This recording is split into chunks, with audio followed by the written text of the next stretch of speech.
মাঝে মাঝে সারপ্রাইজ পেলে কিন্তু মন্দ হয় না। তাও যদি হয় বিরিয়ানি, তাহলে তো কোনো কথাই হবে না। আজ ওর বাবার ইচ্ছে হয়েছে মেয়েকে বিরিয়ানি খাওয়াবে, তাই আর কি চলে এসেছে বারাসাত ব্রাঞ্চের ডিবাপিতে, কল্যাণী পাবলিক স্কুলের ঠিক অপোজিটে। আমরা এখানে বেশ তাড়াতাড়ি চলে এসেছিলাম, প্রায় 12:30 নাগাদ। ভেতরে ঢুকতেই ওরা বলল এখনো বিরিয়ানি রেডি হয়নি। অগত্যা আর কি করি, ভেতরে বসে একটু ওয়েট করছি আর একটু ভিডিওও করে নিচ্ছি। আমার মেয়ে তো ভিডিও করতে একদমই পছন্দ করে না। অনেকটা কষ্ট করেই ক্যামেরার দিকে তাকালো। আর ওর বাবার বিল করাও হয়ে গেছে, একটা মাটন বিরিয়ানি নিয়ে নিয়েছে। অনেক অপেক্ষার পর বিরিয়ানি নিয়ে এবার চলছি বাড়িতে। বাড়িতে এসে মেয়ে বিরিয়ানি নিয়ে বসে পড়েছে।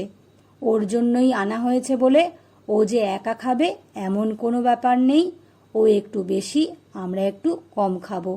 সবাই মিলে ভাগ করে খাওয়ার মধ্যে কিন্তু আলাদাই একটা আনন্দ।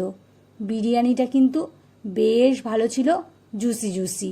একটা বড় আলু, বড় মাটনের পিস, স্যালাড আর চাটনি নিয়ে তো কোনো কথাই হবে না। যারা ডিবাপির বিরিয়ানি খেয়েছো তারা তো জানোই এর স্বাদ, কিন্তু যারা খাওনি তারা অবশ্যই একবার ট্রাই করতে পারো।